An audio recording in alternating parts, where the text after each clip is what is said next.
안녕하세요. 저는 인테리어 소품 쇼핑몰을 운영하고 있는 30대 후반의 여성 박혜진이라고 합니다. 매일같이 예쁘고 아기자기한 소품들을 고르고 사람들의 공간을 따뜻하게 채워줄 물건들을 기획하며 바쁘게 살아가고 있습니다. 쇼핑몰은 제법 자리를 잡아 안정적인 궤도에 올랐고 겉보기에는 제 삶이 제법 평온하고 성공적인 것처럼 보일지 모릅니다. 하지만 과거에 제 인생을 송두리째 흔들어 놓았던 너무나도 끔찍하고 뼈아픈 과거의 상처가 자리하고 있습니다. 저는 한때 믿었던 남편의 추악한 배신으로 인해 가정이 파탄났고 심지어 제 뱃속에 자리 잡았던 소중한 첫아이마저 유산해야만 했던 끔찍한 기억이 있거든요. 제 전남편의 이름은 이준호입니다. 그는 시내에 이름 있는 5성급 호텔에서 근무하는 호텔리어였습니다. 지인의 소개로 그를 처음 만났을 때 저는 그의 반듯한 외양과 매너에 깊은 인상을 받았습니다. 직업이 직업인지라 늘 말끔하게 정장을 차려입고 있었고 훤칠한 키에 잘생긴 외모, 그리고 누구에게나 친절하고 다정한 말투를 가진 사람이었습니다. 서비스업에 종사하며 몸에 밴 듯한 세심한 배려는 저를 금세 사랑에 빠지게 만들었죠. 우리는 약 1년 반 정도의 연애 기간을 거쳐 양가 부모님의 축복 속에 행복한 결혼식을 올렸습니다. 그때까지만 해도 저는 이 반듯하고 다정한 남자와 함께 평생을 의지하며 소박하지만 따뜻한 가정을 꾸려 나갈 수 있을 것이라 굳게 믿어 의심치 않았습니다. 결혼 생활의 첫 1년은 무난하고 행복했어요. 둘 다 아이도 좋아했기에 빨리 아이를 만들고 싶기도 했습니다. 하지만 결혼 2년 차에 접어들면서까지 아이가 잘 생기지 않았어요. 저희는 결혼 직후부터 피임을 하지 않고 자연스럽게 아이를 기다렸지만 어찌된 일인지 쉽게 아이가 생기지 않더군요.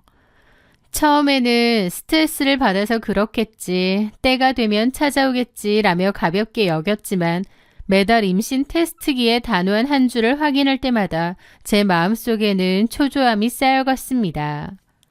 양가 부모님께서 대놓고 재촉을 하시는 것은 아니었지만 은연중에 손주를 기다리시는 내색을 보이셨고 심지어 시아버지가 암 판정을 받으시면서 손주를 더욱 보고 싶어 하셨어요. 결국 저는 남편에게 우리 이달에도 소식이 없으면 다음 달에는 같이 난임병원에 가서 검사라도 한번 받아보자 라고 진지하게 이야기를 꺼냈습니다. 남편도 제 뜻에 동의하며 그렇게 하자고 했죠. 그런데 난임병원 방문을 며칠 앞두고 있던 어느 날 아침이었습니다. 평소보다 생리주기가 며칠 늦어지는 것을 느낀 저는 별 기대 없이 화장실에서 임신 테스트기를 확인했는데요. 제 눈을 의심했습니다.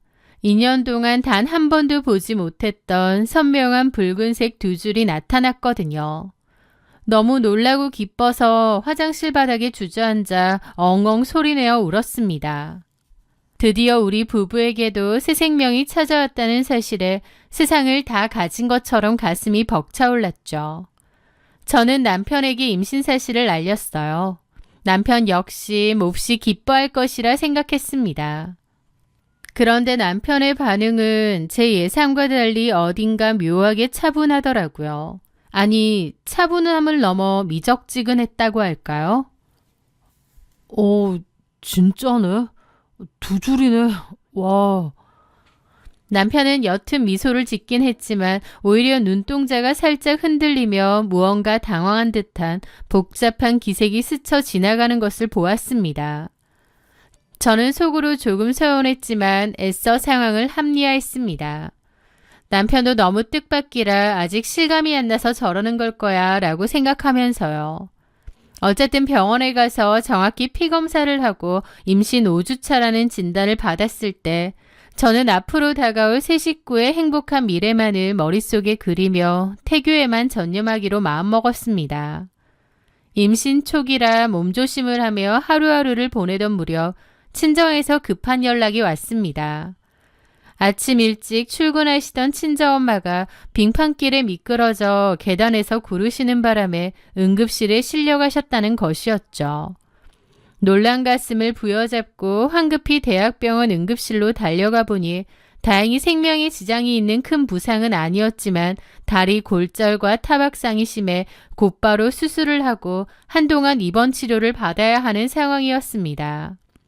수술이 끝나고 마취에서 깨어난 엄마의 곁을 지키며 저는 당분간 제가 병원에서 숙식을 해결하며 엄마의 간병을 도맡겠다고 나섰습니다.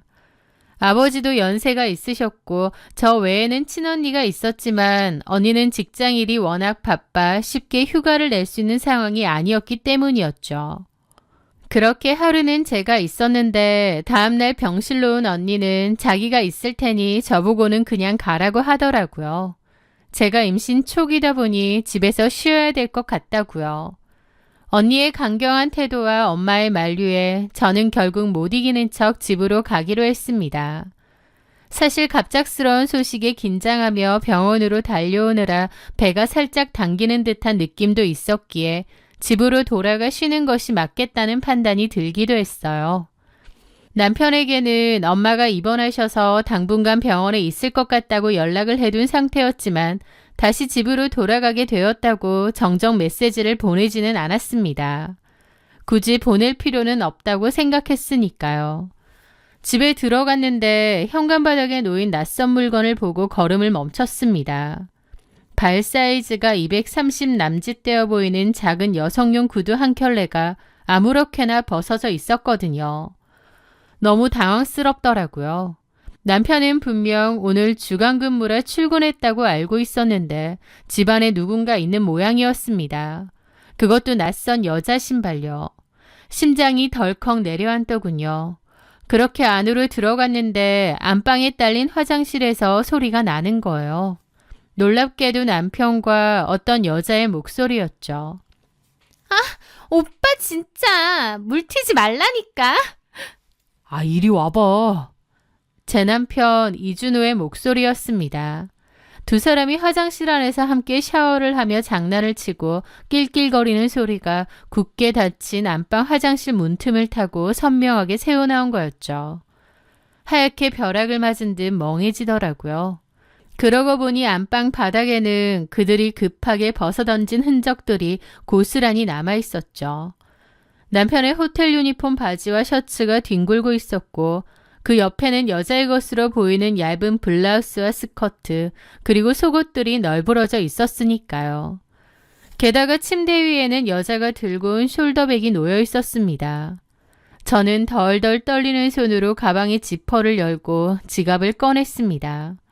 신분증과 명함 한 장이 눈에 들어오더군요. 명함에는 남편이 근무하는 호텔의 로고와 함께 프런트데스크 주임 송하영이라는 이름이 적혀 있었습니다. 신분증에 적힌 주민등록번호를 확인하니 이제 겨우 20대 중반, 제 남편보다 무려 10살이나 어린 여자였습니다. 같은 호텔에서 근무하는 직장 후배를 아내가 병원에 간 사이에 신혼집 안방으로 끌어들여 함께 샤워를 하고 있었던 것입니다. 명함과 신분증을 쥐고 부들부들 떨고 있던 바로 그 순간이었습니다. 화장실에 물소리가 뚝 끊기더니 그 두 사람이 밖으로 걸어 나왔죠. 그걸 보는 제 이성의 끈이 완전히 끊어지는 것 같더군요. 그 송하영이라는 여자는 제가 평소에 샤워 후 즐겨 입던 제 샤워 가운을 아무렇지도 않게 걸치고 있었습니다. 그 뒤를 이어 수건으로 하의만 대충 가린 채 나오던 남편은 안방 한가운데 유령처럼 서 있는 저와 눈이 마주치자마자 그야말로 기함을 하며 그 자리에 얼어붙었습니다. 혜진아, 네가 여기 어떻게... 남편의 얼굴은 순식간에 사색이 되어 종이장처럼 하얗게 질렸습니다. 그 옆에 서 있던 상간녀 송하영 역시 저를 발견하고는 비명을 지르며 제 남편의 등 뒤로 숨어들었습니다. 남편은 당황하여 어쩔 줄 몰라 하며 두 손을 휘저었습니다. 여보, 저기 일단 내 말 좀 들어봐. 그게 아니라 오해야. 그러니까... 그 뻔뻔하고도 멍청한 변명을 듣는 순간 제 눈이 완벽하게 돌아가 버렸습니다. 저는 이성을 잃고 미친 사람처럼 남편을 향해 달려들었습니다. 그리고 남편의 머리끄덩이를 두 손으로 움켜쥐고 미친 듯이 쥐어뜯기 시작했습니다. 이 개자식아, 오해? 우리 집 안방에서 딴 년이랑 발가벗고 씻고 나오는 게 오해!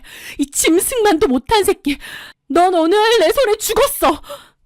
제가 남편의 머리를 잡고 바닥으로 끌어내리며 악을 쓰자 뒤에 숨어있던 송하영은 그 샤워가운만을 걸친 채 안방을 뛰쳐나갔습니다. 저는 그 모습에 눈이 돌아 쫓아나갔죠. 야, 너 거기 안 서? 더러운 년아! 제가 도망가는 상간녀를 쫓아가기 위해 몸을 일으키려 하자 남편이 제 허리를 뒤에서 필사적으로 끌어안으며 저를 말리기 시작했습니다. 혜진아, 제발 참아. 걔는 나도. 내가 다 잘못했어. 제발 진정해. 이거다. 놔, 이 쓰레기 같은 놈아.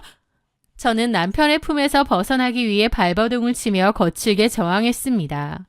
그렇게 남편과 제가 거실 바닥에서 서로 밀치고 당기며 격렬한 몸싸움을 벌이던 바로 그 순간이었습니다. 갑자기 아랫배에서 날카로운 칼로 찌르는 듯한 단 한 번도 경험해보지 못한 끔찍한 통증이 느껴졌죠. 날카로운 고통에 저는 비명을 지르며 그 자리에 털썩 주저앉았습니다. 배를 부여잡고 바닥에 웅크리자 식은땀이 비오듯 쏟아지며 눈앞이 노래지더군요. 여보, 왜 그래? 피가 나잖아. 남편은 피를 보고 사색이 되어 덜덜 떨리는 손으로 119에 전화를 걸었습니다. 그렇게 고통과 함께 의식이 희미해졌고 응급실에 도착하여 긴급 처치를 받았지만 결국 유산이 되었다는 진단을 받게 되었습니다. 2년을 간절히 기다려 마침내 찾아왔던 소중한 첫 아이인데 남편의 추악한 불륜과 안방에서 마주친 그 기막힌 광경이 빚어낸 참사가 제 아이의 숨통을 끊어놓은 것이었죠. 슬픔을 넘어선 지독한 원망과 분노가 차올랐습니다. 남편을 죽여버리고 싶을 만큼 끔찍하게 미웠고 내 가운을 입고 도망치던 그 어린 상간녀 송하영을 평생 저주하며 가만두지 않겠다고 수천 번 다짐했죠. 소식을 듣고 달려온 양가 부모님은 그야말로 뒤집어졌습니다. 엄마는 다리에 깁스를 한 채 휠체어를 타고 제 병실로 오셔서 통곡을 하셨고 저희 아빠는 병원 복도에서 남편의 뺨을 수차례 후려치며 짐승만도 못한 놈이라고 분노하셨습니다. 시부모님은 저희 부모님 앞에 눈물로 사죄하셨습니다. 심지어 시아버지는 항암 치료 중이라 몸도 안 좋은데 자식 잘못에 진심으로 비셨죠. 그 송하영이라는 여자는 호텔에 사직서를 내고 완전히 자취를 감추었다고 했습니다. 남편은 평생 죄 갚으며 살 테니 제발 한 번만 용서를 해달라고 매달렸습니다. 하지만 제게 용서란 있을 수 없는 일이었어요. 저는 태어나자마자 짐을 싸서 친정으로 거처를 옮겼고 이혼 서류를 준비했습니다. 아이까지 잃게 만든 남편과 한 공간에서 숨을 쉬는 것조차 역겨웠기 때문입니다. 하지만 제 굳은 결심을 흔들어 놓은 뜻밖의 변수가 발생했습니다. 바로 시아버지였죠. 시아버지는 평소 저를 며느리가 아닌 친딸처럼 아껴주시던 참으로 따뜻하고 좋은 분이셨습니다. 명절이나 제사 때도 며느리 고생한다며 먼저 앞치마를 두르셨고 제가 임신했다는 소식을 들었을 때 가장 먼저 달려와 봉투를 쥐어주며 기뻐하셨던 분도 시아버지였죠. 그런데 그 시아버지가 말기암 판정을 받고 시한부 선고를 받아 위독한 상태로 병원에 입원 중이셨습니다. 제가 이혼을 준비한다는 소식을 들은 시아버지는 저를 꼭 한 번만 보고 싶다며 간곡히 부탁해 오셨습니다. 차마 그 부탁을 거절할 수 없어 찾아간 병동에서 뼈만 남은 앙상한 모습의 시아버지는 제 손을 꽉 잡고 눈물을 흘리셨습니다. 혜진아, 내 못난 아들놈이 지은 죄가 너무 커서 내가 죽어서도 눈을 감을 수가 없구나. 네가 그놈을 평생 용서하지 못한다 해도 할 말이 없다마 내가 살 날이 며칠 남지 않아 염치불구하고 부탁하마. 내가 눈을 감기 전에 내 자식놈 가정이 박살나는 꼴만은 안 보게 해주면 안 되겠니? 나를 봐서라도 딱 한 번만 그놈을 걷어주렴. 부탁이다. 시아버지의 그 처절한 눈물과 유언에 가까운 간청 앞에서 저는 억장이 무너져 내렸습니다. 평소 저를 친딸처럼 아껴주셨던 분의 마지막 소원을 저는 차마 외면할 수가 없었죠. 저는 결국 이혼 서류를 접어두고 다시 남편이 있는 집으로 돌아가야만 했습니다. 저를 친딸처럼 아껴주셨던 분의 마지막 가는 길에 차마 아들의 가정이 박살나는 참담한 모습을 보여드릴 수는 없었기 때문이죠. 제가 집으로 돌아오자 남편과 시어머니는 안도하며 제게 평생 빚을 갚는 마음으로 살겠다고 다짐했습니다. 그리고 얼마 지나지 않아 시아버지는 제 손을 쥐고 고맙다는 희미한 미소를 남기신 채 세상을 떠나셨죠. 장례를 치르는 동안 저는 묵묵히 며느리의 도리를 다했습니다. 하지만 시아버지가 돌아가시고 난 후 저와 남편을 유일하게 이어주고 있던 얇은 끈마저 완전히 끊어져 버린 것 같았습니다. 아이를 잃은 텅 빈 배를 안고 내 아이의 목숨을 앗아간 원인 제공자인 남편과 한 공간에서 숨을 쉰다는 것은 매 순간이 지옥이었으니까요. 저희는 같은 집에서 살았지만 철저하게 남남처럼 지냈습니다. 각방을 썼고 밥도 따로 먹었으며 꼭 필요한 사무적인 대화 외에는 단 한마디도 나누지 않았습니다. 처음 몇 달 동안 남편은 제 눈치를 보며 어떻게든 말을 붙여보려 하고 퇴근길에 제가 좋아하던 디저트를 사오며 싹싹하게 굴었습니다. 하지만 제가 얼음장처럼 차가운 태도로 일관하며 눈길 한번 주지 않자 남편 역시도 짜증과 침묵으로 변해갔습니다. 나중에는 오히려 자기가 무슨 큰 죄인이라도 되냐는 듯 적반하장으로 냉랭한 태도를 취하기 시작했고요. 저 역시 그런 남편의 태도 변화에 일말의 서운함조차 느끼지 않았습니다. 제게 남편 이준호라는 사람은 이미 제 인생에서 죽은 사람이나 다름없었으니까요. 그렇게 숨막히는 침묵과 냉전 속에서 1년이라는 시간이 흘렀습니다. 어느 날 저녁 퇴근하고 돌아온 남편이 거실 소파에 앉아있는 저를 향해 무거운 한숨을 내쉬며 입을 열었습니다. 우리 언제까지 이렇게 살아야 해? 벌써 1년이야. 나도 그동안 할 만큼 했고 빌 만큼 빌었어. 근데 당신은 평생 나 용서할 생각 없잖아. 나도 사람인데 언제까지 이렇게 숨막히게 눈치만 보면서 살 수는 없잖아. 당신이나 나나 아직 젊은데 이렇게 의미 없이 살 거면 그냥 이혼하자. 그게 서로를 위해서 맞는 것 같아. 남편의 입에서 나온 이혼하자는 말에 저는 기가 막혀 헛웃음이 났습니다. 이혼? 지금 네 입에서 이혼하자는 말이 나와? 네가 바람피워서 내 아이 유산시키고 아버님 유언 때문에 억지로 참고 사는 나한테 네가 먼저 이혼을 요구해? 그럼 어떡하자는 거야. 퇴근하고 집에 오는 게 지옥 같아. 이럴 거면 그냥 서류 정리하고 각자 새 출발하자는 게 그렇게 잘못된 거야? 뻔뻔하게 목소리를 높이는 남편을 보며 저는 치밀어 오르는 분노를 억눌렀습니다. 이혼을 해도 내가 하자고 해야지 뻔뻔하게 이혼을 입에 올리는 게 너무 괘씸했죠. 하지만 저 역시도 이렇게 계속 살 수 없다는 걸 느꼈습니다. 그래서 이혼에 대해서 진지하게 고민하던 참이었어요. 그로부터 며칠 뒤 시댁 본가에 들렀을 때였습니다. 시어머니는 아버님이 돌아가신 후 홀로 지내고 계셨는데요. 시어머니께 드릴 것도 있고 해서 퇴근길에 시댁에 잠시 들렀습니다. 그런데 현관문을 열고 거실로 들어선 저는 거실 한 구석에 놓인 쇼핑백과 물건들을 보고 그 자리에 멈춰섰어요. 쇼핑백 안에는 갓난아기가 입는 베넷 저고리와 가재 수건들, 그리고 포장도 뜯지 않은 젖병 세트와 아이용 장난감들이 가득 담겨 있었거든요. 이게 뭔가 싶은데 부엌에서 나오는 시어머니는 저를 보고 화들짝 놀라며 당황한 기색을 감추지 못하는 겁니다. 어머, 혜진아, 네가 연락도 없이 웬일이니? 어머님, 이 아기 옷들이랑 젖병은 다 뭐예요?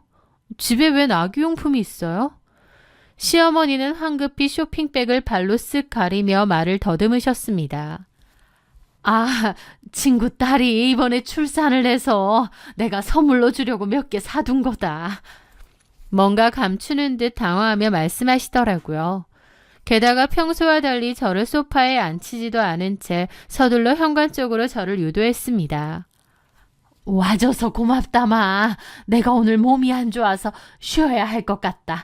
할 이야기 있으면 나중에 전화로 하자꾸나. 어서 가보렴. 며느리가 왔는데 차 한 잔 내어주지 않고 등을 떠밀며 쫓아내듯 내보내는 시어머니의 태도에 뭔가 있는 것 같다는 생각이 들더라고요. 남편이 평생 죄인처럼 사내만에 하다가 갑자기 이혼 요구하는 것과도 연관이 있을 것 같고요. 그렇게 며칠 뒤 저는 연차를 내고 남편과 시어머니가 모두 집을 비웠을 법한 평일 낮 시간을 노려 다시 시댁을 찾았습니다. 시댁의 2층 주택은 1층 시어머니가 생활하시고 2층은 예전에 남편이 총각 시절 쓰던 방과 넓은 거실이 있는 구조였습니다. 그런데 안을 들어선 순간 제 귀를 의심하게 만드는 소리가 2층 계단 위에서 들려왔습니다. 응애 하고 앙칼진 갓난아기의 울음소리가 들렸거든요. 이게 뭔가 싶어 2층으로 올라갔습니다. 그런데 문을 여니 거기에는 남편의 상간녀였던 송하영이 갓난아기를 안고 있는 거예요. 1년 동안 자취를 감추었던 상간녀가 시어머니의 2층 집에 숨어 있는데 얼마나 기가 막히던지요. 송하영도 경악했죠. 당신이 여길 왜? 그 아이는 뭐야? 송하영은 아이를 감추며 눈치를 보더라고요. 잠시 후 어머님이 뛰어올라서는 다 얘기할 테니 일단 내려가자고 하셨어요. 이야기는 이랬습니다. 그 사건 직후 호텔을 그만두고 잠적했던 송하영은 이미 그때 제 남편 아이를 임신한 상태였다고 합니다. 혼자 숨어 지내며 배를 불리던 그녀는 출산이 임박해 만삭이 되자 남편에게 연락을 취했습니다. 그렇게 만삭에 배를 안고 상간녀가 나타나자 남편과 시어머니는 저를 속이기로 한 모양이었습니다. 시어머니의 2층 빈방에 송하영을 숨겨두려 지내왔으니까요.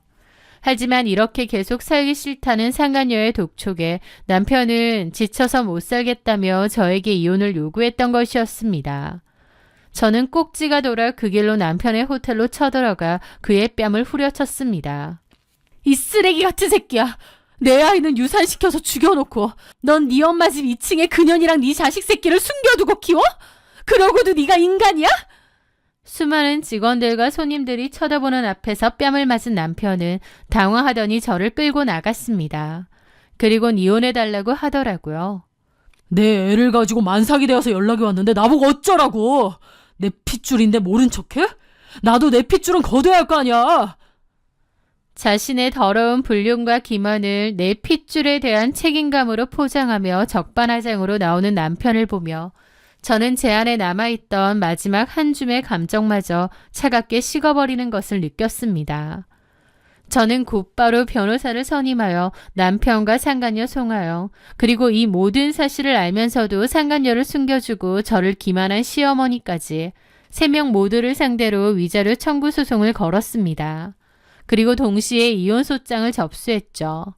이미 혼외자를 출산하고 시어머니 집에 동거하고 있다는 너무나도 명백한 증거와 팩트가 있었기에 재판은 길게 끌 것도 없이 완벽한 저의 승소로 끝이 났습니다. 남편과 송하영 그리고 시어머니는 저에게 막대한 위자료를 물어줘야 했고 저는 저희가 살던 신혼집의 전세금과 재산분할까지 싹 다 거두어들인 뒤 미련 없이 그 쓰레기 같은 인간들과 인연을 끝냈습니다. 이혼 절차가 모두 마무리되고 완전히 혼자가 된 후 저는 일에만 미친 듯이 매달렸습니다. 낮이며 밤이며 쇼핑몰 업무에 집중하며 제 자신을 혹사시켰죠. 그렇게 해야만 그 소름 끼치는 기억들을 잊을 수 있을 것 같았기 때문입니다.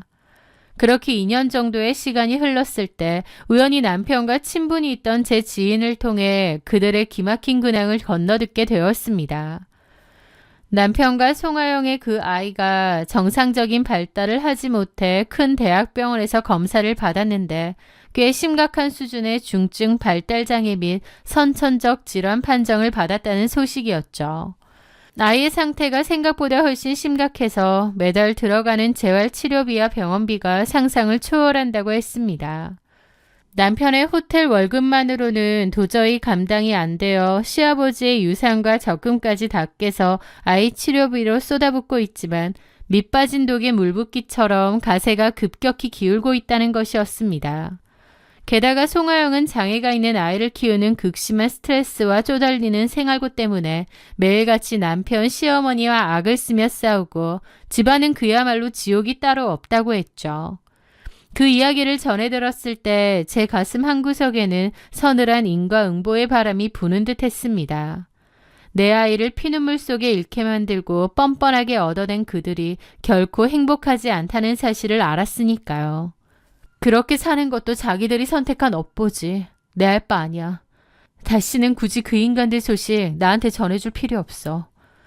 저는 그들의 불행조차 제 삶에 끼워 넣기 싫었습니다. 그렇게 그 후에도 제 몫의 상처를 홀로 껴안은 채 또다시 10년이라는 기나긴 세월이 지나갔습니다. 저는 전 남편에게 학을 뗐기 때문에 재혼 생각이 전혀 없었고 제일 열심히 하며 혼자 그렇게 살아갔죠. 그러던 어느 평일 늦은 밤이었습니다. 저는 중요한 거래처 대표님들과 한 레스토랑에서 미팅을 겸한 저녁 식사를 했습니다. 계약이 성공적으로 성사되어 기분 좋게 와인을 몇 잔 마셨고 자리가 파한 뒤 제 차를 운전해줄 대리기사를 호출했습니다. 그런데 대리기사가 온 순간 엄청 놀랐죠. 모자를 푹 눌러쓰고 있었지만 그 얼굴은 분명 10년 전 제 남편이었던 이준호였거든요. 과거 5성급의 호텔의 호텔리어로서 늘 말끔하게 다니던 그 번듯한 외모의 이준호가 아니라 얼굴은 비쩍 말라 볼이 푹 패여 있었고 눈가에는 깊은 주름과 짙은 피로가 내려앉아 있는 초라한 행색의 이준호가 있는 겁니다. 이준호도 저를 알아보더라고요. 혜진아, 저는 너무 당황했지만 애써 평정심을 유지하며 차가운 목소리로 대답했습니다. 운전이나 제대로 해주세요. 제 싸늘한 반응에 전 남편은 입술을 깨물더니 다시 묵묵히 운전대를 잡았습니다. 집으로 향하는 40분 남짓한 시간 동안 차 안에는 숨막히는 정적이 흘렀습니다. 하지만 신호대기에 걸려 차가 멈춰섰을 때 전 남편은 결국 참지 못하고 제게 씁쓸한 목소리로 말을 건넸습니다. 많이 좋아 보이네. 쇼핑몰 성공했다는 소식은 건너서 들었어. 다행이다. 저는 창밖을 바라보며 무미건조하게 물었습니다. 본업은 어쩌고 밤에 대리운전을 다 하는 거야? 제 질문에 전 남편은 헛웃음을 지으며 길고 무거운 한숨을 내쉬었습니다. 투잡, 쓰리잡을 뛰어도 모자라. 밤에는 대리 뛰면서 살아. 들었는지 모르겠는데 아이가 많이 아파. 병원비랑 재활 치료비가 정말 많이 나오거든. 엄마가 살던 그 2층 집도 진작에 팔아서 아이 병원비로 다 썼어. 지금은 낡은 전세 얻어서 엄마랑 나랑 아이 셋이서 간신히 입에 풀칠만 하고 살아. 하지만 저는 놀라지 않았습니다. 이미 대강 건너들었던 소식이었기 때문이죠. 그런데 뒤이어 전 남편의 입에서 나온 다음 말은 저조차도 전혀 예상하지 못했던 소름 끼치는 내용이었습니다. 송아요. 그 여자 도망갔어. 제가 놀라 눈밀러를 쳐다보자 전 남편은 이를 갈고 있더라고요. 아이가 중증 장애 판정을 받고 커갈수록 상태가 심각해지니까 어느 날 갑자기 나보고 그러더라. 자기는 도저히 이렇게 살기 싫다고. 그러더니 내가 아이 치료비 하려고 모아둔 적금 통장이랑 집 팔고 남은 전세 보증금 일부까지 싹 다 인출해서 하루아침에 야반도주를 했어. 경찰에 신고도 해봤지만 작정하고 현금 들고 숨어버린 년을 찾을 길이 없더라. 그의 목소리에는 지독한 원망과 살기가 서려 있었습니다. 아이 치료비까지 들고 도망간 그 악마 같은 년 생각만 하면 지금도 밤에 잠이 안 와. 우리 엄마는 병든 손주 안고 매일 눈물로 지새우고 나는 내 새끼 살려보겠다고 잠도 못 자고 길바닥을 헤매는데. 혜진아, 내가 너한테 씻을 수 없는 상처를 줘서 그 죗값을 천벌로 받고 있는 것 같아. 내가 미친놈이었어. 내가 정말 미안하다. 전 남편은 울먹이더라고요. 상간녀에게 완벽하게 배신당하고 장애를 가진 아이의 치료비마저 도둑맞은 남자의 처절한 참회였습니다. 하지만 그의 눈물을 보면서도 제 가슴 속에서는 일말의 동정심이나 연민이 일지 않았습니다. 저는 집에 도착해 차키를 돌려받으며 무표정하게 말했습니다. 이미 지난 일이고 굳이 나한테 미안해할 필요 없어. 아이 엄마가 도망갔다니 그 아이가 참 가엾네. 내 뱃속에서 당신 때문에 유산된 그 아이 몫까지 생각해서 지금 당신 곁에 남은 그 아이한테 최선을 다해. 내가 당신에게 해줄 말은 그것밖에 없어. 그날 이후 저는 대리기사로 만났던 전 남편의 이야기를 머릿속에서 지워버리려 애썼습니다. 그렇게 또 몇 달의 시간이 평범하게 흘러갔습니다. 가을이 한창이던 어느 주말 저는 사업상 알고 지내던 지인의 결혼식에 참석하기 위해 한 웨딩홀을 찾았습니다. 그 웨딩홀은 한 층에 2개의 예식홀이 나란히 붙어있는 구조였는데요. 축의금을 내고 지인에게 인사를 건넨 뒤 예식 시간 전까지 시간이 조금 남아 화장실을 가려고 복도를 걷고 있었죠. 그런데 옆 예식홀 앞을 지나가는데 웨딩 포토 테이블에 커다란 사진이 묘하게 제 시선을 끌어당겼습니다. 신부의 얼굴이 어딘가 아주 낯이 익은 얼굴이었거든요. 발걸음을 멈추고 그 액자 앞으로 다가갔죠. 사진 아래 놓인 작은 알림판에는 신부 송민지라는 이름이 적혀 있었습니다. 송민지, 이름은 달랐지만 사진 속 여자의 얼굴은 10년 전 저를 이혼시켰던 그 상간녀 송하영과 너무나도 흡사한 겁니다. 아무리 세월이 10년이나 지났고 웨딩 메이크업과 보정 기술이 들어갔다 한들 사람의 고유한 생김새까지 완전히 지울 수는 없는 법입니다. 이름이 송민지인 걸 보니 개명한 게 아닌가 싶고요. 피가 거꾸로 솟는 기분이었습니다. 아픈 자기 자식을 버리고 그 아이의 수술비까지 훔쳐 달아난 그 짐승만도 못한 여자가 이름을 바꾸고 과거를 세탁하여 뻔뻔하게 다른 남자와 새 출발을 앞두고 있다니. 저는 홀린 듯이 그 옆 홀의 신부 대기실로 향했습니다. 신부 대기실 안에는 하객들이 부쩍이고 있었고 소파 위에는 방금 전 사진에서 보았던 그 여자 송하영이 사진을 찍고 있었습니다. 하객들이 썰물처럼 빠져나가고 신부 곁이 잠시 비었을 때 저는 천천히 그녀의 앞으로 걸어 나갔습니다. 제가 가까이 다가가자 그녀는 저를 새로운 하객으로 착각했는지 기계적인 미소를 지으며 올려다보았습니다. 10년 만에 마주친 저를 그녀는 단번에 알아보지 못하는 듯 했죠. 송하영 씨? 제가 싸늘하고 낮은 목소리로 그녀의 옛 이름을 부르자 송민지로 완벽하게 신분 세탁을 마쳤다고 믿었던 그녀의 얼굴에서 순식간에 미소가 증발했습니다. 누구시죠? 저는 송민지인데요. 그녀는 애써 당황 기색을 숨기며 시선을 회피했습니다.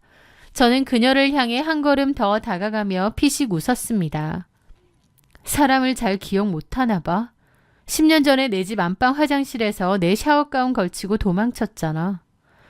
제 말에 그 여자의 얼굴에서 핏기가 사라지더라고요. 아이 치료비까지 싹 다 훔쳐서 도망쳤다더니 여기서 다 보네. 이준호의 이름과 아이 치료비라는 단어가 나오자 송하영은 귀신이라도 본 것처럼 사색이 되어 벌벌 떨기 시작했습니다. 그녀는 다급하게 주변을 두리번거리더니 자리에서 벌떡 일어나 제 팔을 부여잡았습니다. 제가 그땐 정말 죽을 죄를 지었어요. 철도 없었고 너무 생각 없이 저지른 짓이에요. 저한텐 이제 과거일 뿐이에요. 제발 모른 척만 해주세요. 네? 제가 나중에 꼭 부족함 없이 살이라도 할게요. 네? 입막음을 위해 돈이라도 주겠다며 제게 애걸복걸하는 태도에 저는 헛웃음이 터졌습니다. 돈? 나 돈 안 부족한데? 돈 얘기하는 거 보니 돈 좀 있는 남자랑 결혼하나 봐? 그녀는 바닥에 주저앉을 듯이 제 치맛자락을 붙잡고 울먹였습니다. 제발요. 나중에 제가 연락드릴게요. 오늘은 그냥 가주세요. 네? 저는 그녀의 손을 경멸스럽게 뿌리치며 팔짱을 꼈습니다. 그리고 아주 차갑고 단호한 목소리로 그녀에게 최후의 선고를 내렸습니다. 왜 이래? 나 여기서 아무것도 안 할 거야. 내가 뭐 하러. 그 말에 그 여자는 조금 안심하는 듯 하더라고요. 저는 코웃음 치며 말했죠. 대신 송하영 씨를 미친 듯이 찾고 있는 사람한테 어딨는지는 알려줬어. 그 정도는 해야 될 것 같아서. 네, 사실 저는 신부 대기실에 들어오기 전 이미 전 남편 이준호에게 문자를 보내 이 웨딩홀의 주소와 송하영의 현재 상황을 정확하게 알린 상태였습니다. 제 말이 끝나기가 무섭게 신부 대기실 밖 복도에서 쾅쾅거리는 거친 발소리와 함께 찢어질 듯한 고함 소리가 들려왔어요. 송하야! 인연 어딨어? 신부 대기실 문이 부서질 듯 열리며 땀범벅이 된 전 남편과 눈이 뒤집힌 전 시어머니가 뛰어 들어왔습니다. 전 남편의 얼굴은 분노와 살기로 번뜩이고 있었고 시어머니도 마찬가지였죠. 자신을 찾아온 전 남편과 시어머니를 본 순간 송하영은 깍 바로 비명을 지르며 대기실 구석으로 도망쳤습니다. 전 남편은 단숨에 달려가 송하영의 웨딩드레스 멱살을 틀어주었습니다. 야, 네가 낳은 자식 새끼는 아파서 숨이 넘어가는데 치료비 훔쳐다가 도망가더니 딴 놈이랑 결혼을 해? 네가 악마지 사람이야? 시어머니 역시 달려들어 송하영의 머리에 씌어진 티아라를 뜯어내고 머리채를 휘어잡으며 통곡했습니다. 천벌을 받으면 내가 오늘 네 년 죽이고 나도 깜빵 갈 거다. 순식간에 신부 대기실은 아수라장이 되었습니다. 고함과 비명, 집기가 부서지는 소리에 밖에서 손님을 맡고 있던 예비 신랑과 신랑 측 부모님들이 혼비백산하여 달려왔습니다. 예비 신랑이 기겁하며 말리자 전 남편은 예비 신랑에게 핏대를 세웠습니다. 이 여자가 어떤 여잔 줄 알고 결혼을 해? 나랑 바람나서 애까지 낳은 년이야. 그런데 그 애가 장애 판정 받으니까 애 치료비까지 싹 다 훔쳐서 도망친 년이라고.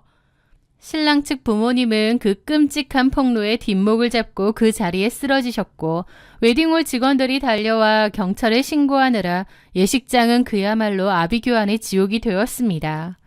송하영은 머리가 산발이 된 채 울부짖으며 다 거짓말이에요. 저 사람들 모르는 사람들이에요. 당장 끌어내요. 라고 악을 썼지만 이미 모든 하객들이 그녀의 더러운 과거를 알게 된 후였습니다.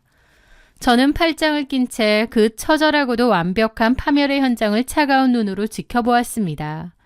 한때 내 가정을 박살내고 내 아이를 죽게 만들었던 연놈들이 10년이 지나 서로의 인생을 갈기갈기 찢어놓으며 지옥불에서 나뒹구는 모습.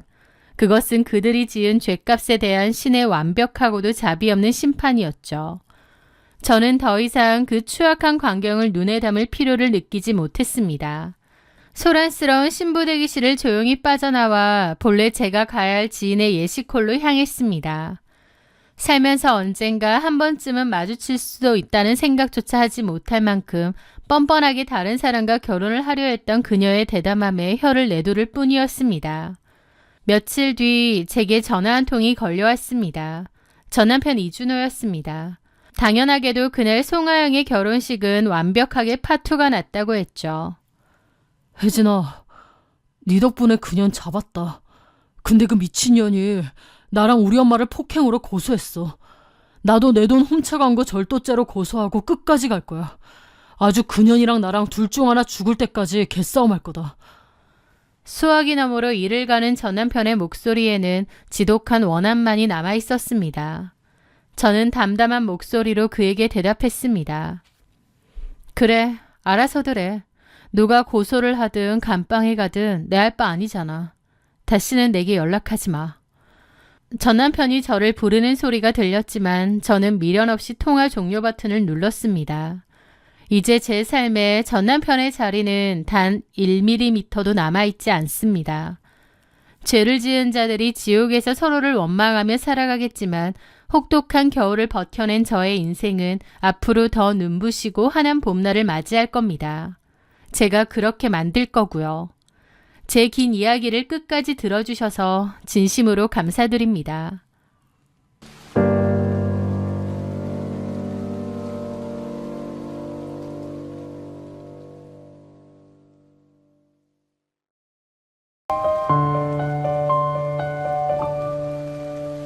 어른들이 흔히 하시는 말씀 중에 그 사람이 어떤 사람인지 보려면 그의 친구를 보라는 말이 있죠. 젊었을 때는 그 말이 그저 끼리끼리 어울린다는 뻔한 옛말인 줄로만 알았습니다. 친구는 친구일 뿐 내 남편의 본성까지 그 친구와 똑같을 것이라고는 깊게 생각하지 못했거든요.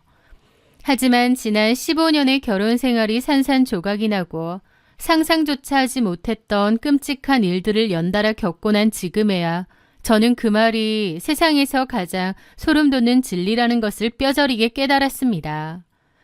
오늘은 제 전남편 이정민과 그의 오랜 절친 최성철, 그리고 그들이 스스로 파멸을 맞이하게 된 기막힌 사연을 털어놓고자 합니다. 저는 남편과 결혼한 지 15년 차 중학교 2학년인 아들을 키우고 있었습니다. 남편인 이정민은 동네에서 차 케어링숍을 운영했어요. 세차부터 광택, 유리막 코팅 등을 하는 가게였는데 기술이 나쁘지 않아 단골도 꽤 있었습니다. 남편은 성실하게 일하는 평범하고 가정적인 가장이었죠. 결혼 생활에서 다른 부부는 크게 문제될 것이 없었고 부부싸움도 별로 할 일이 없었어요. 다만 남편에게 유난히 마음에 안 드는 구석이 한 가지 있었는데요. 바로 남편과 고등학교 때부터 절친하게 지냈다는 최성철이라는 남자였습니다. 상철 씨는 근처에서 PC방을 운영하고 있었는데요. 나이가 40이 넘어가도록 결혼은 하지 않았고 하루하루 술 마시는 것과 가벼운 만남으로 여자를 쫓아다니는 것을 낙오로 삼는 사람이었습니다. 한마디로 철딱서니가 없고 몹시 가벼워 보이는 인물이었죠. 사실 성철 씨를 처음 만났을 때부터 첫인상이 별로였습니다. 저는 20대 후반에 지인의 소개팅으로 남편을 처음 만났는데요. 연애를 시작하고 얼마 지나지 않아 남편이 자신이 가장 아끼는 친한 친구들을 소개해주겠다며 술자리를 마련했죠. 그 자리에 나온 사람이 바로 최성철이었습니다. 처음 인사하는 자리임에도 불구하고 최성철은 예의라곤 찾아볼 수 없더군요. 말을 함부로 하는 것은 기본이고 눈치도 전혀 없었으며 무엇보다 제가 뻔히 옆에 앉아 있는데도 제 남편에게 선을 넘는 농담을 던졌으니까요. 야, 이정미. 너 요새 연애한다고 우리랑 안 놀아주냐? 세수씨, 정민이 주말에 하루만 저한테 빌려주세요. 얘 나이트 가면 아주 날아다닙니다. 나이트에는 꼭 얘를 데리고 가야 되거든요. 제가 표정이 굳어지는 것을 보면서도 그는 멈추지 않았습니다. 나중에는 술이 조금 들어가자 남편의 어깨를 치며 저 들으라는 듯이 낄낄거렸습니다. 야, 정민아. 너 진짜 주혜씨랑 진지하게 만나는 거 맞지? 주혜씨 상처 주지 마라. 어? 진지하게 만나란 말이야. 여태껏 만나왔던 여자애들처럼 적당히 놀고 끝내지 말고. 야, 내가 언제? 너 늘 그랬잖아. 그래서 이번에도 그런 줄 알았지. 처음 보는 제 앞에서 저런 식으로 말하는데 몹시 불쾌하더라고요. 돌아오는 길에 남편과 크게 다투었습니다. 어떻게 저런 수준 떨어지는 사람과 친구를 할 수 있냐고. 내 앞에서 어떻게 나를 모욕하는 말을 듣고도 가만히 웃고만 있냐고요. 남편은 쩔쩔매며 변명했죠. 주혜야, 미안해. 성철이가 원래 악의는 없는 앤데 술이 들어가면 허세가 좀 심해져서 그래. 제가 나랑 고등학교 때부터 워낙 친해서 나를 편하게 생각하다 보니까 선을 좀 넘는 것 같아. 뼛속까지 나쁜 놈은 아니야. 내가 주의 줄 테니까 네가 한 번만 참아줘.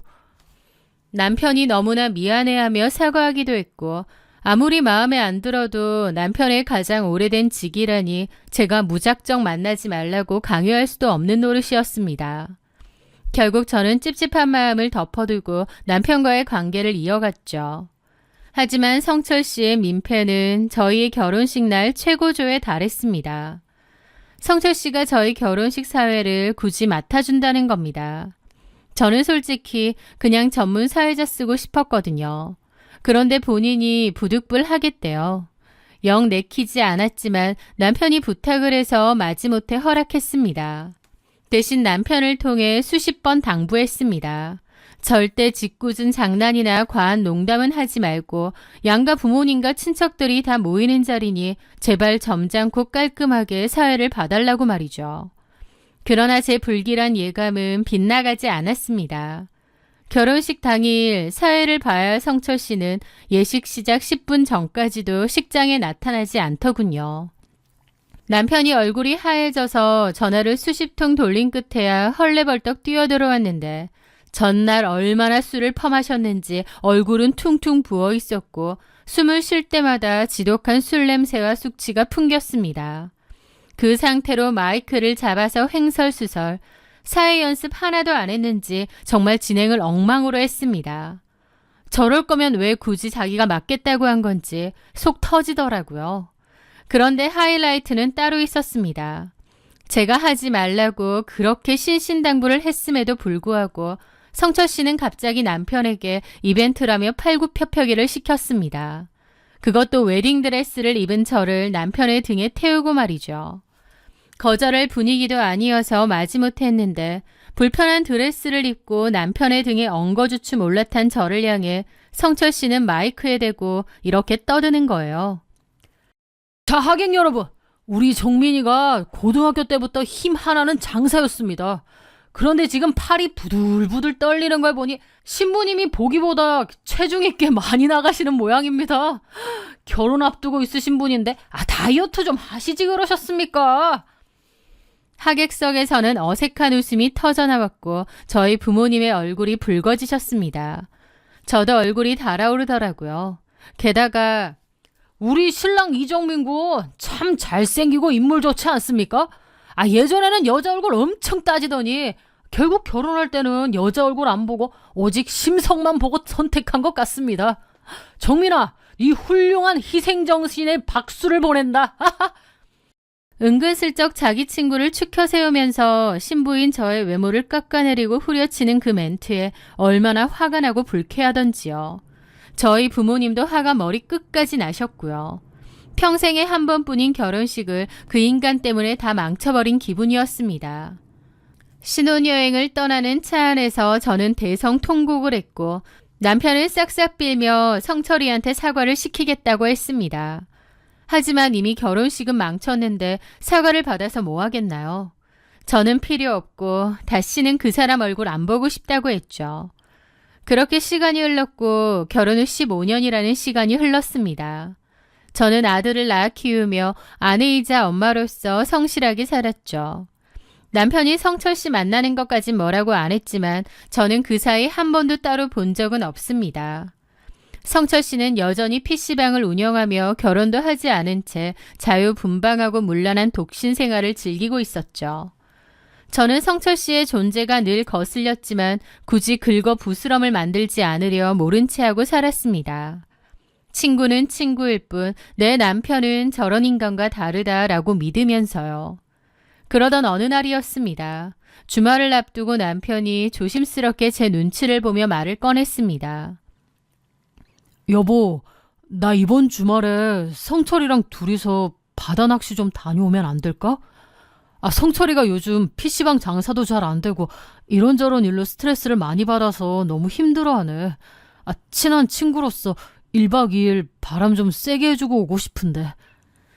남편이 결혼 후 친구와 단둘이 외박하는 여행을 간다고 한 것은 손에 꼽을 정도였습니다.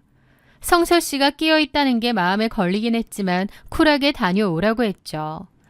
그렇게 일요일 오후 낚시 여행을 마치고 남편이 돌아올 시간이 되었습니다. 저는 마침 분리수거를 하러 아파트 1층으로 내려가던 참이었는데요. 쓰레기를 버리고 돌아서려는데 차 한 대가 저희 아파트 단지 입구로 들어와 멈춰서는 것이 보이더라고요. 가만 보는데 성철 씨 차 같았어요. 그런데 무심코 바라보던 저는 제 두 눈을 의심할 수밖에 없었습니다.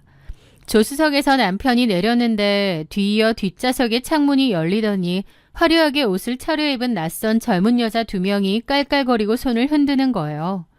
남편은 그 여자들과 다정하게 손을 흔들며 인사를 나누었고요.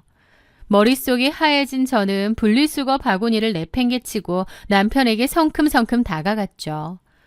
저를 발견한 남편의 얼굴은 순식간에 흑빛으로 변했습니다. 옆에 있던 두 여자들도 흠칫 놀라더니 창문을 닫는 거예요. 그리곤 성철 씨 차는 황급히 도망치듯 빠져나갔죠. 저 여자들 대체 누구야? 성철 씨랑 단둘이 낚시 간다더니. 제가 서슬퍼렇게 따져 묻자 남편은 동공이 흔들리며 더듬거렸습니다. 그게 아니야. 오해하지 마. 성철이가 아는 동생들인데 마침 낚시터 근처에서 만났거든. 성철이가 불쌍하다고 이 근처까지 차로 좀 태워준 거야. 진짜야. 나 저 여자들 오늘 차에서 처음 봤어. 말도 안 되는 변명이었습니다. 낚시터 근처에서 아는 동생들을 만난다는 게 말이 되나요? 게다가 차에서 내릴 때 나누던 그 친밀한 웃음과 인사는 결코 처음 본 사람들의 태도가 아니었죠. 하지만 저는 일단 주차장에서 소란을 피우고 싶지 않아 입을 닫고 집으로 올라갔습니다. 남편은 집에 들어와서도 씻지도 않은 채 제 주변을 맴돌더니 피곤하다는 핑계로 일찍 방에 들어가 누웠습니다. 남편이 코를 골며 깊이 잠든 새벽, 저는 조용히 방으로 들어가 남편의 핸드폰을 집어들었습니다.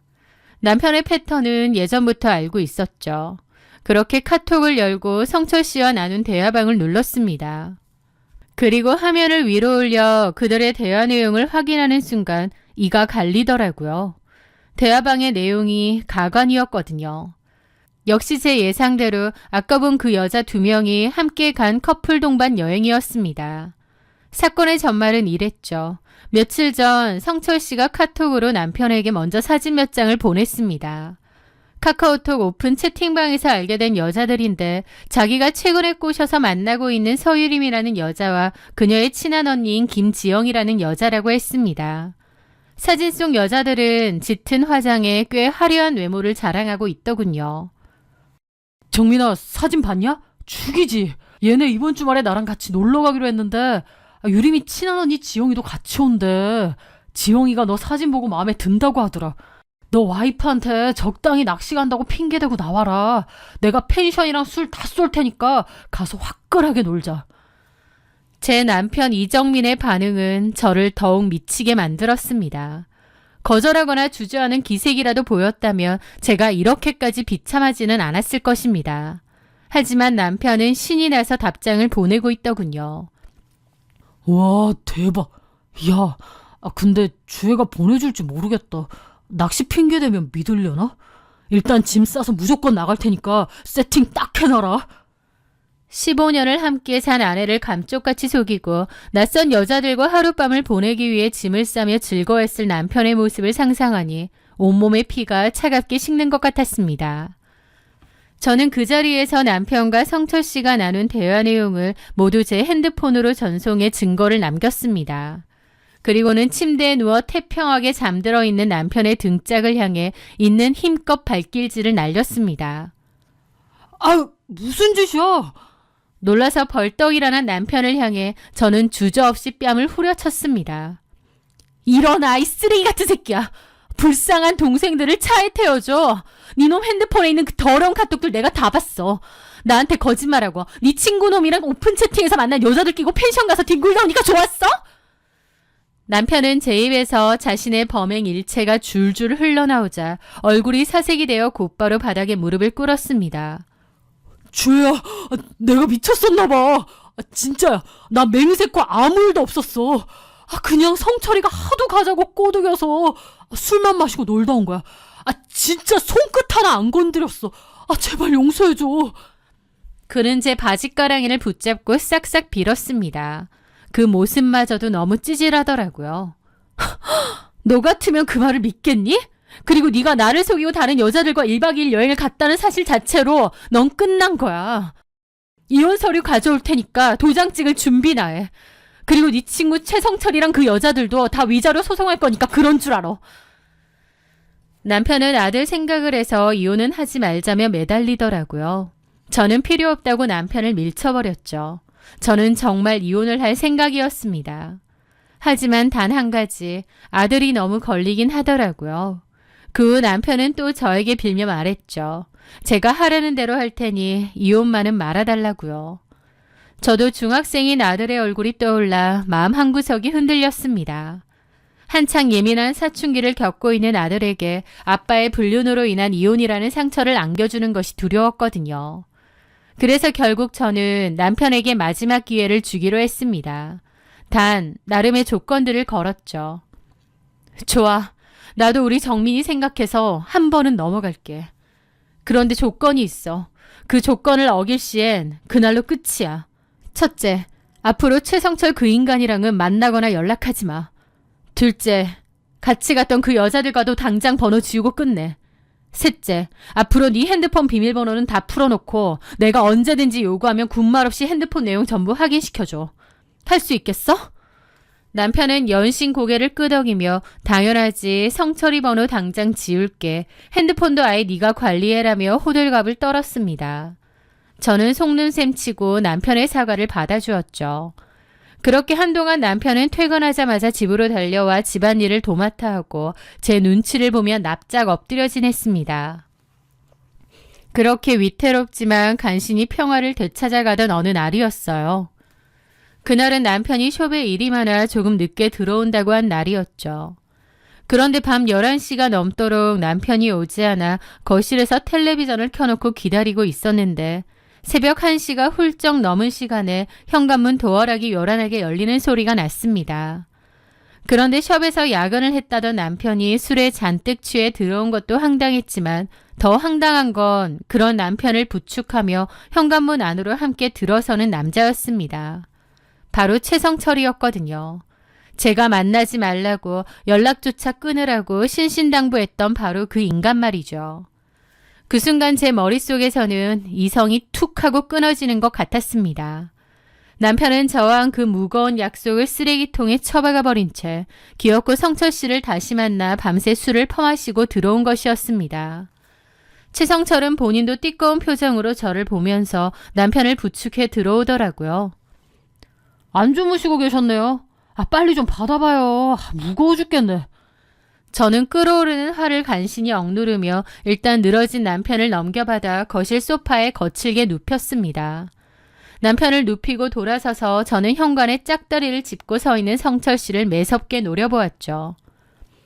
가게에서 야근한다더니 저희 남편 안 만났으면 좋겠어요. 이유는 왠지 아시죠? 최대한 감정을 누르고 차갑게 말했지만 돌아온 대답은 제 인내심의 바닥을 긁어놓기에 충분했습니다. 성철 씨는 코웃음을 치며 오히려 저를 향해 삿대질을 하듯 손가락을 까딱거렸습니다. 재수 씨, 거참 너무하시는 거 아닙니까? 제가 정민이랑 고등학교 때부터 불알 친구인데 아무리 와이프라도 남의 교우 관계를 끊으라 말아 합니까? 친구끼리 술 한잔 할 수도 있는 거지. 사람을 무슨 범죄자 취급을 하시네.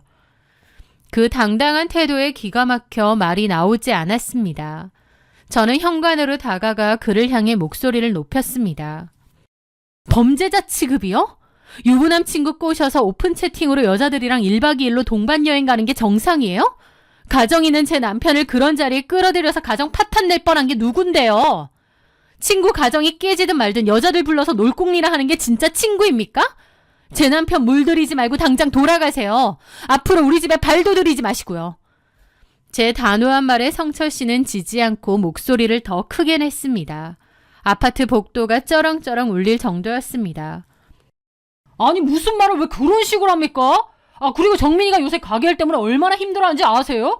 애가 스트레스 받아서 죽으려고 하길래 콧바람 좀 세게 해주게 그렇게 죽을 죄예요? 가만 보면 정민이 너무 숨막히게 구속하는 것 같아요. 그의 적반하장에 저는 헛웃음이 터졌습니다. 뭐라고요? 남편 핸드폰이나 몰래 훔쳐보고 마음대로 뒤져서 카톡 검열하고 정민이가 아주 노이로제에 걸려 미치겠답니다. 그거 다 집착이에요. 남자가 사회생활 하다 보면 룸살롱도 갈 수 있고 여자 있는 술자리도 갈 수 있는 건데 그걸 꼬투리 잡아서 이혼한 애 만에 협박하는 와이프 밑에서 정민이가 불쌍해서 못 살겠습니다 진짜. 라는데 할 말을 잃었습니다.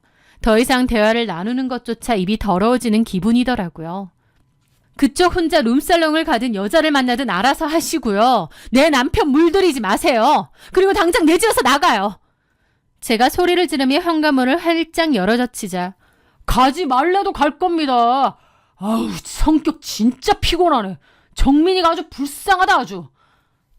라며 비아냥거리고는 쿵 소리가 나게 문을 닫고 나가버렸습니다. 현관에 홀로 선 저는 분노로 온몸이 부들부들 떨렸습니다.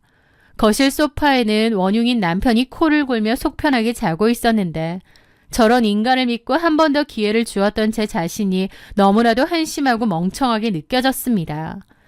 약속은 깨졌고 신뢰는 바닥을 쳤죠. 더 이상 이 남자와 단 하루도 같은 공간에 있고 싶지도 않았습니다. 뜬 눈으로 밤을 지새운 다음날 아침 술이 덜 깬 얼굴로 부스스 일어난 남편은 거실 소파에 팔짱을 끼고 앉아있는 저를 보고 흠칫 놀라더군요. 주혜야, 일찍 일어났네. 나 꿀물 좀. 앉아 이정민. 제 차가운 목소리에 남편은 꿀물을 찾던 입을 다물고 소파 끝에 불안하게 걸터 앉았습니다. 내가 분명히 경고했지. 최성철 만나거나 연락하면 그날로 끝이라고. 네가 내 눈 똑바로 보고 맹세했어 안 했어. 근데 어젯밤에 최성철이랑 술 마시고 심지어 그 인간이 우리 집 현관문까지 넘어오게 만들어? 남편은 변명거리를 찾느라 눈동자를 굴렸습니다. 아니, 그게 성철이가 가게 앞으로 무작정 찾아온 거야. 우울증이 심해져서 죽고 싶다는데 친구라서 매몰차게 내칠 수가 없잖아. 딱 한 잔만 하고 보내려고 했는데 걔가 자꾸 술을 권해서. 뻔한 변명이었습니다. 저는 남편의 말을 중간에서 자르고 단호하게 선언했습니다. 변명 집어치워. 넌 나보다 최성철과의 우정이 더 중요하고 나와의 약속보다 네 친구의 기분이 더 중요한 인간이야. 어젯밤에 최성철이 내 면전에 대고 무슨 말을 했는지 알아? 내가 집착녀에 숨막히는 여자라서 네가 불쌍하대. 남자는 여자 있는 술자리 갈 수도 있는 거라고 나를 가르치더라. 넌 그런 쓰레기 같은 생각을 가진 놈이랑 평생 어울려 살아. 우리는 그만 이혼하자. 제 단호한 선언에 남편은 다시금 당황하며 변명하려 했지만 저는 방으로 들어가 캐리어를 꺼냈습니다. 옷장 문을 열고 제 옷과 아들의 옷을 닥치는 대로 쑤셔 넣기 시작했습니다. 남편이 뒤따라 들어와 제 손을 잡으며 말렸습니다. 주야, 왜 이래? 성철이 번호 지금 내 눈앞에서 차단할게. 이미 늦었어. 변호사 통해서 연락할 테니까 그런 줄 알아. 저는 남편을 거칠게 뿌리치고 방문을 닫았습니다. 그리고 자고 있던 중학교 2학년 아들을 조용히 깨웠습니다. 영문도 모른 채 비몽사몽 일어난 아들에게 저는 애써 차분한 목소리로 말했습니다. 아들, 일어나. 당분간 외할머니 댁에 가 있을 거야. 짐 챙겨. 그렇게 어리둥절해하는 아들을 데리고 그 집을 빠져나왔습니다. 택시를 타고 친정으로 향하는 내내 저는 한마디도 하지 못하고 창밖만 바라보며 소리 없는 눈물을 삼켰습니다. 친정에 도착해 부모님께 자초지종을 털어놓았어요. 친정 부모님은 억장이 무너진다며 통곡하셨죠. 당장이라도 남편을 찾아가 멱살을 잡겠다는 아버지를 간신히 말리고 변호사 사무실을 예약하며 이혼 절차를 준비하기 시작했습니다. 그런데 이상한 일이었습니다. 짐을 싸서 집을 나온 지 하루, 이틀, 사흘이 지났음에도 남편에게 저는 단 한 통의 전화도 문자도 오지 않는 거예요. 보통 이런 상황이라면 아무리 아내가 단호하게 나갔다고 하더라도 남편이 사죄하거나 최소한 아들을 핑계로 전화라도 수십 통을 해야 정상이잖아요. 하지만 제 핸드폰은 무서울 정도로 조용했습니다. 남편은 마치 저희가 집을 나가주기를 기다렸다는 듯 일말의 변명이나 사과조차 시도하지 않았으니까요. 어이가 없으면서도 한편으로는 묘한 불안감이 엄습했습니다. 그렇게 일주일이라는 시간이 속절없이 흘렀어요. 저야 남편이 연락이 오든 말든 상관없었지만 문제는 저희 아들이었습니다. 한창 사춘기인 중학교 2학년 아들은 겉으로는 내색하지 않으려 애썼지만 아빠가 자신을 찾지 않는다는 사실에 큰 상처를 받는 것 같더라고요. 방구석에 틀어박혀 게임만 하던 아들이 어느 날 조심스럽게 제게 다가왔습니다. 엄마, 아빠한테 연락 한 번도 안 왔어? 안 왔어. 왜? 아빠 걱정되니까 그렇지. 나 학원 가는 길에 우리 집 잠깐 들러서 아빠 얼굴만 좀 보고 옷만 몇 개 더 챙겨오면 안 될까? 안쓰러운 아들의 부탁을 거절할 수가 없었습니다. 아들이 혼자 가는 것보다는 제가 동행하는 것이 나을 것 같아 아들과 함께 저희가 살던 아파트로 향했죠. 혹시라도 남편이 술에 찌들어 폐인처럼 널브러져 있는 건 아닐까? 엘리베이터를 타고 올라가는 내내 별의별 생각이 다 들었습니다. 그런데 현관문을 여는 순간 저는 심장이 발밑으로 쿵 하고 떨어지는 듯한 충격을 받았습니다. 현관 신발장 앞에는 남편의 구두 옆에 낯선 여자의 구두가 놓여 있는 거예요. 아들도 신발을 보고 멈칫하며 저를 쳐다보았습니다. 저는 아들에게 여기 잠깐만 현관에 있으라고 하고 조심스레 안방 쪽으로 다가갔습니다. 안방 문은 반쯤 열려 있었는데 그 안에서 코골이 소리와 뒤척이는 소리가 들리는 거예요. 안방 문을 활짝 열어젖혔더니 놀랍게도 제 남편 이정민과 한 여자가 같은 이불을 덮고 세상 모르게 자고 있는 거예요. 제 남편은 제가 집을 나간 지 불과 일주일 만에 제가 쓰던 침대 위에 다른 여자를 끌어들여 함께 살다시피 하고 있었던 것입니다. 제가 경악하는 사이 현관에서 기다리라고 한 15살 아들까지 다가와 고스란히 그 현장을 목격하고 말았습니다. 아빠가 걱정된다며 찾아온 아들에게 아빠는 자신이 다른 여자와 바람을 피우는 가장 더럽고 추악한 현장을 보여준 거죠. 그 순간 제 안의 모든 이성이 완전히 붕괴되었습니다. 저는 침대 옆에 있던 화장대 의자를 들어 침대 모서리를 향해 있는 힘껏 집어던졌습니다. 요란한 소리와 함께 남편과 그 여자가 소스라치게 놀라며 비명을 지르고 벌떡 일어나더라고요. 저와 아들을 번갈아 보며 사색이 되어버린 남편의 멍청한 얼굴을 향해 소리쳤죠. 야, 이 짐승만도 못한 새끼야! 네가 사람이냐? 저 자식 집 나간 지 일주일도 안 돼서 딴 여자를 끌어들여 이러고 있어? 남편은 팬티바람으로 허둥지둥 침대에서 내려와서 아들에게 가려는 겁니다. 아들, 이거 그런 게 아니라. 더러운 입 닥쳐, 이 쓰레기야! 저는 아들의 등 뒤로 숨기며 남편의 뺨을 미친 듯이 내리쳤습니다. 저는 그 여자도 잡아채려 했는데 남편이 뜯어말렸고 그 와중에 그 여자는 도망가더라고요. 저는 바닥에 주저앉아 아들을 끌어안고 짐승처럼 울부짖었습니다. 아들은 한동안 정신과 심리 상담을 받아야 할 정도로 큰 트라우마에 시달렸습니다. 저는 더 이상 남편에게 일말의 자비도 베풀지 않기로 결심했죠. 다음날 아침 일찍 이혼 전문 변호사를 찾아가 이정민을 상대로 이혼 소송을 제기했고 김지영에게는 상간녀 위자료 청구 소송을 진행했습니다.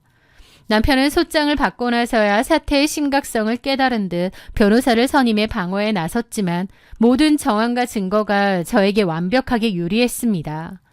카카오톡 대화 내용, 주차장 블랙박스, 그리고 아들이 직접 목격한 진술서까지. 재판부는 이정미의 파렴치한 외도 행위를 강하게 질타했죠. 재판 과정에서 남편은 뻔뻔함은 극에 달했습니다. 그는 재산을 조금이라도 덜 뺏기기 위해 제가 평소에 사치를 부렸다는 둥, 자신을 무시했다는 둥, 말도 안 되는 억지를 부리더군요. 하지만 저는 15년 동안 모아둔 가계부와 남편의 차 케어링숍 설립 당시 제가 친정에서 빌려다 댄 자금 내역을 모두 증거로 제출하며 철저하게 대응했습니다. 결과적으로 재산 분할은 압도적으로 제게 유리하게 판결이 났습니다. 남편이 그토록 아끼던 가계의 보증금 절반과 아파트 절반에 달하는 재산 분할을 받아냈습니다. 위자료까지도요.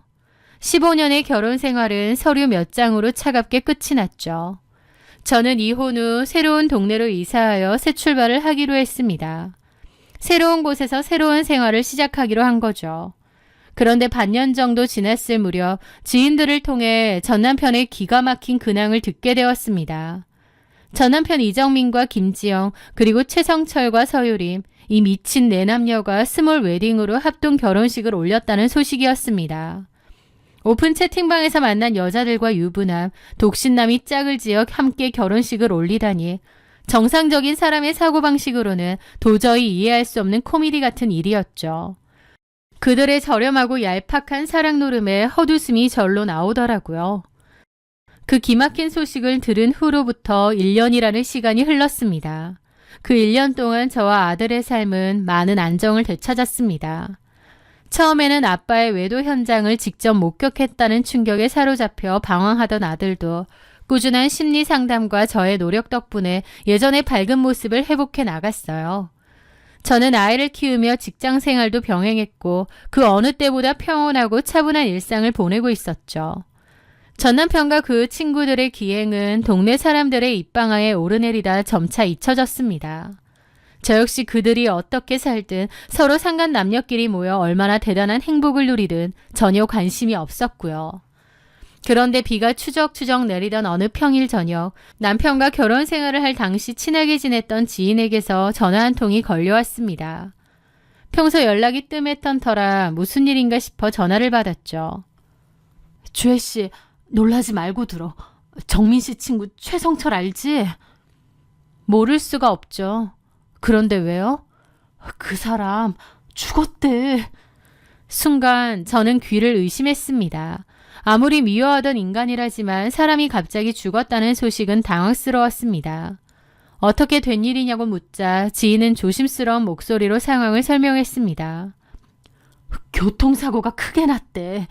주말에 강원도 쪽으로 여행을 갔나 본데 밤에 술을 잔뜩 먹고 운전대를 잡았다가 산길에서 낭떠러지로 차가 굴러 떨어졌다는 거야. 구조대가 갔을 때는 이미 차가 반파되고 불이 붙어서 현장에서 즉사했다고 하더라고. 음주운전으로 인한 추락사고라니. 평소 술을 좋아하고 무책임하게 행동하던 성철 씨의 평소 행실을 생각하면 일어날 법도 한 일이었습니다. 저는 그저 결국 자기 버릇을 못 고치고 허망하게 갔구나라고 생각하며 담담하게 전화를 끊으려 했습니다. 하지만 지인의 다음 말은 제 심장을 덜컥 내려앉게 만들었습니다. 근데 주혜 씨, 그 차 조수석에 정민 씨도 같이 타고 있었대. 전 남편이 그 사고 차량에 동승하고 있었다는 사실은 전혀 예상하지 못한 일이었습니다.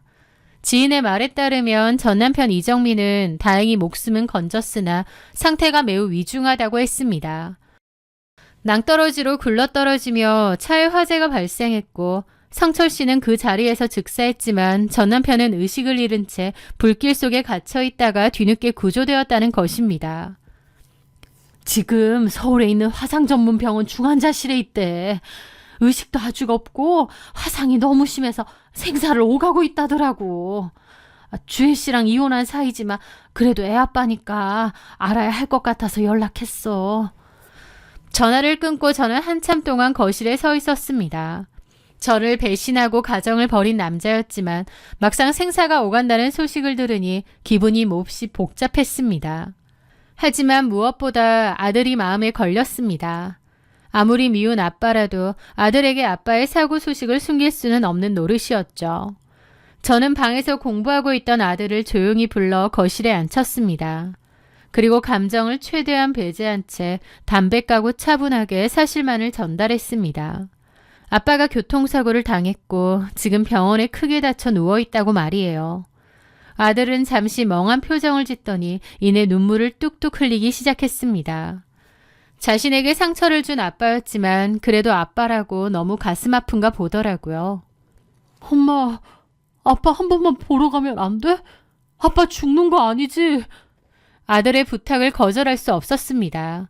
다음 날 저는 아들을 데리고 전 남편이 입원해 있다는 화상 전문 병원의 중환자실을 찾았습니다. 중환자실 면회 시간에 맞춰 들어가 본 전 남편의 모습은 참혹함 그 자체였어요. 온몸에 붕대를 칭칭 감고 인공호흡기에 의지해 누워있는 남자는 제가 알던 이정민의 모습이 아니었거든요. 의사의 설명에 따르면 팔과 상체 그리고 얼굴 쪽의 화상이 가장 심각하다고 했습니다. 특히 조수석 쪽에 불길이 번지면서 눈 밑으로 하관 전체에 3도 이상의 깊은 화상을 입었으며 생명에 지장이 없더라도 피부 이식 수술을 수차례 받아야 하고 평생 심각한 흉터와 장애를 안고 살아가야 한다는 참담한 소견이었습니다. 아들은 붕대를 감은 아빠의 모습을 보고 충격을 받아 병원 복도에서 오열했습니다. 저는 그런 아들의 등을 말없이 토닥여 주었죠. 전 남편이 불쌍하다기보다는 이 상황을 감당해야 하는 제 아들이 안쓰러울 뿐이었습니다. 사고 발생 후 일주일 정도가 지났을 무렵 기적적으로 전 남편의 의식이 돌아왔습니다. 저는 아들과 함께 다시 병원을 찾았습니다. 마침 병실에서는 관할 경찰서에서 나온 형사들이 조사를 진행하고 있었습니다.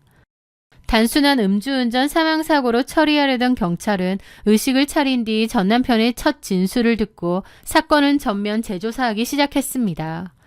의식이 돌아오자마자 전 남편이 공포에 질린 목소리로 경찰에게 내뱉은 말은 충격적이었거든요.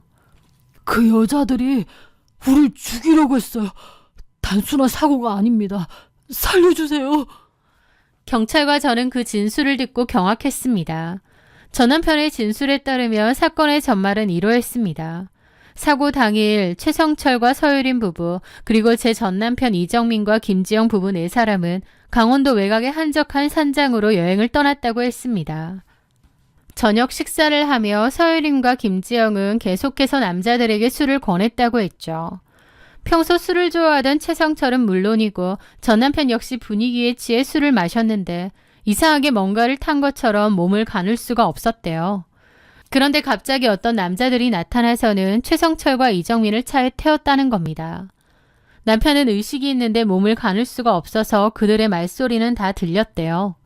그 정체 모를 남자들과 김지영, 서유림이 작당을 해서 사고로 위장하자는 얘기를 했다는 거예요. 그 얘기를 듣는데 남편은 너무 무서워서 숨이 멎을 것 같았대요. 몸은 옴짝달싹 못하는데 곧 죽을 거라 생각하니 극도로 두려웠다는 거죠. 그들은 낭떠러지 앞에 차를 세워두고 최성철과 이정민을 끌어내려 운전석과 조수석에 태웠대요. 그리고 들고 온 술까지 남편 얼굴과 몸에 마구 뿌렸다고 했습니다. 그리고선 기어를 드라이브로 두고 자기들은 내렸다는 거예요.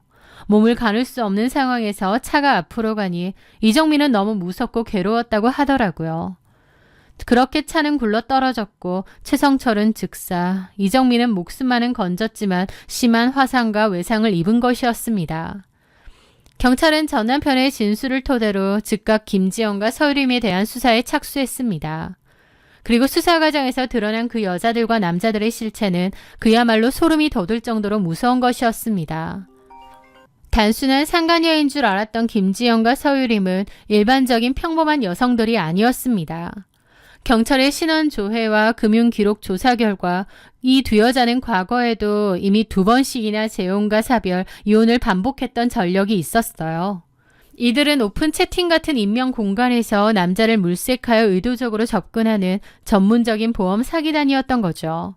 그들의 범행을 도운 남자들도 한통속이고요. 그 여자들은 남편과 최성철이 사망 시 거액의 보험금을 수령할 수 있다는 다수의 생명보험을 가입해 두었다고 했습니다. 이들은 처음부터 제 전남편이나 최성철을 사랑해서 결혼한 것이 아니었습니다.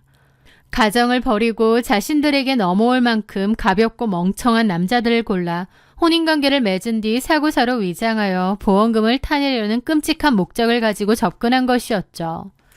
사고 당일에도 술을 잔뜩 먹여 음주운전 추락사고로 위장함으로써 자신들은 안전하게 거액의 사망보험금을 챙길 완벽한 시나리오를 짜놓았던 것입니다. 운전석에 있던 최성철은 그들의 계획대로 현장에서 즉사했습니다. 하지만 조수석에 있던 제 전남편은 기적적으로 목숨이 붙어 있었고 결국 증언을 할 수 있게 되었던 거예요. 경찰은 그 즉시 김지영과 서유림 그리고 그들을 도운 남자들도 살인 및 살인미수, 보험사기 방지특별법 위반 혐의로 긴급 체포했습니다.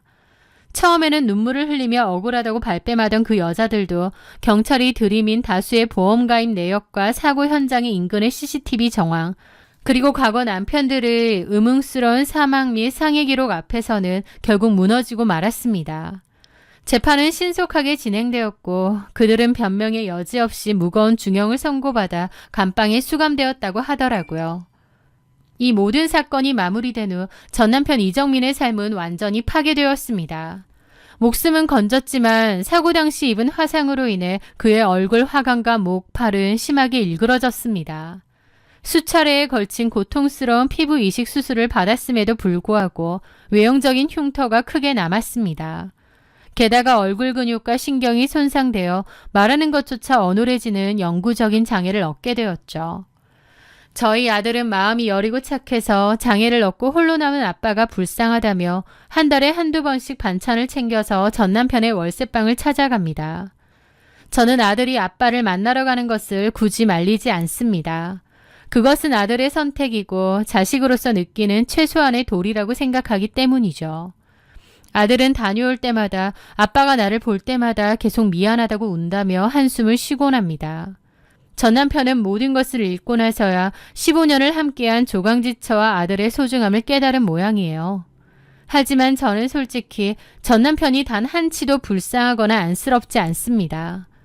과거에 저는 남편이 나쁜 길로 빠진 것이 순전히 최성철이라는 질 나쁜 친구 때문이라고 생각했습니다. 내 남편은 본래 착한데 친구를 잘못 사귀어서 물이 든 것뿐이다 라고 말이죠. 하지만 15년의 결혼 생활이 무너지고 그들이 저지른 짓과 맞이한 결말을 지켜본 지금은 확실하게 알 수 있습니다. 애초에 최성철과 제 전남편 이정민은 본질적으로 똑같은 인간이었다는 것을요.